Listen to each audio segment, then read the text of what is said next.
Okay, wait.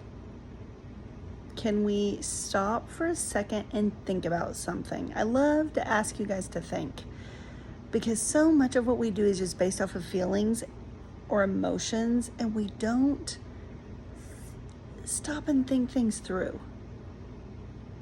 Think it through all the way to the end, how it's going to work. So, I have another friend who got sucked into a relationship really fast with a guy. There were a whole bunch of red flags, okay? Right from the beginning, because they did it real fast. They got serious, super, super serious, super, super fast. We've all done it, no judgment.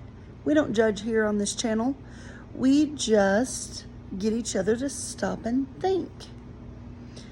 I can actually speak from experience about everything because I've done everything. I've done it all of these different ways, and nothing started to make sense until I stopped and surrendered to God and let Him start healing me and showing me things.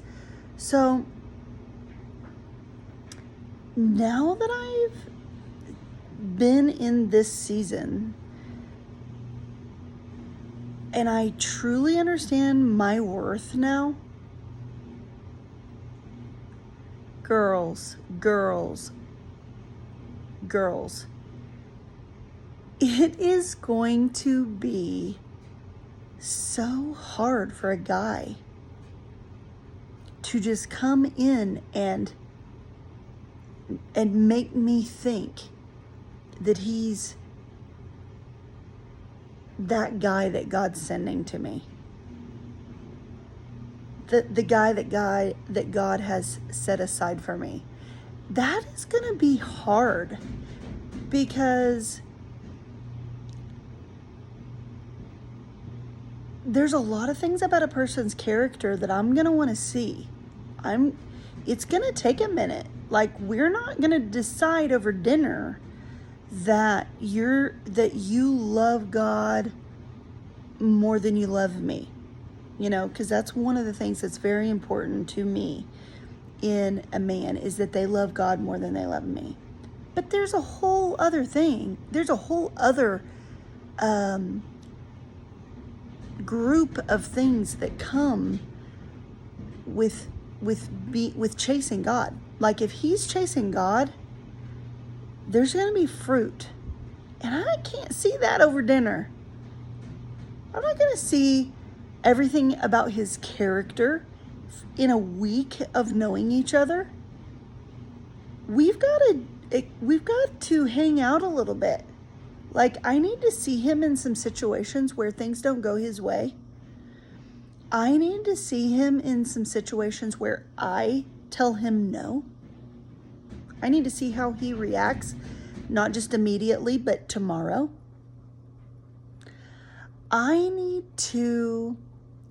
My point is, this takes a minute. And I'm speaking for myself because of the growth and the healing that Holy Spirit has done on me and in me. Now that I know my worth, I am not so easily accessible, not just to marry, but everything that comes before that, even texting me. Like,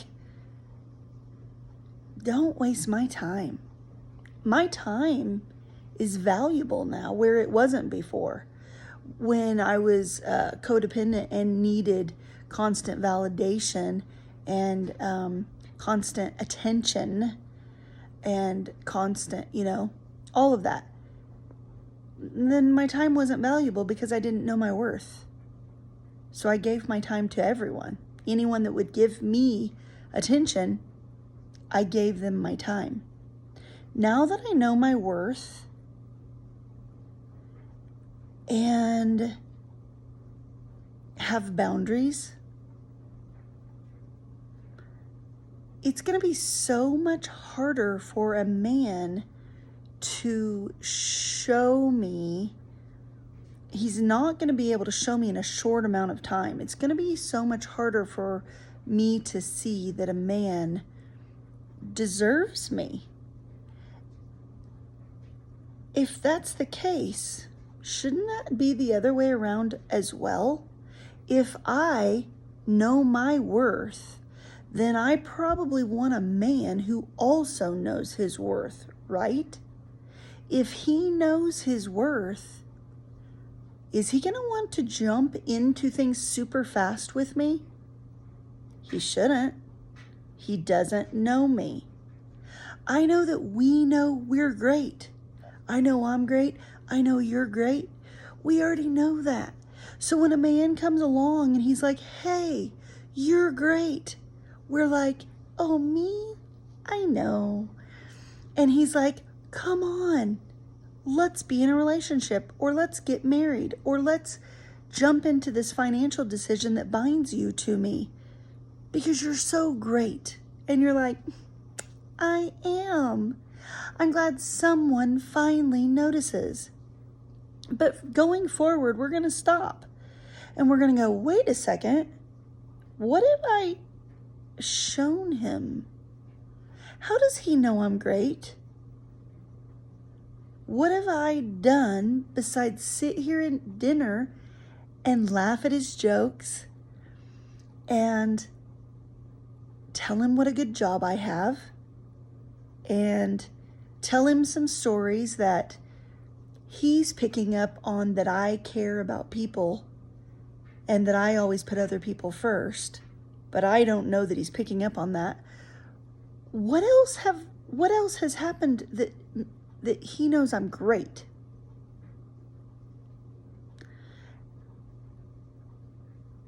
He shouldn't know I'm great that fast. Because it goes both ways. If he knows his worth, he's going to want to take a minute to get to know me and see me at my worst. He's going to want to see how I react in situations where things don't go my way. He's going to want to see what happens where I'm like, hey cutie, you want to go catch a movie? And he's like, no, I need to clean up my house. I got some things that I need to do today. He should want to see how I react to that, not just in the moment, but tomorrow. In my pouty pants tomorrow. There's so many things about a person's character that we can't see fast, and they can't either. So stop falling for the old trick of you're just so great, and you don't even stop to think about it, because you're like, yeah, I am. I know I'm great. He should know it too. He should just meet me and at dinner decide that I'm so amazing that he never wants to be apart from me. No, that's not how it works. If you've got a checklist, he should also have a checklist, and it can't get determined at dinner. And it can. You want to know the only way that a checklist can get determined at dinner? Or dinner and breakfast, or something today and something tomorrow? You want to know how the only way that checklist can get determined that fast? If it's not very long. If all he needs to know is that you have a good job so you can take care of maybe both of you, and you put other people before yourself, if that's his checklist, girl, if that's all he's seen of you so far, don't just walk, run.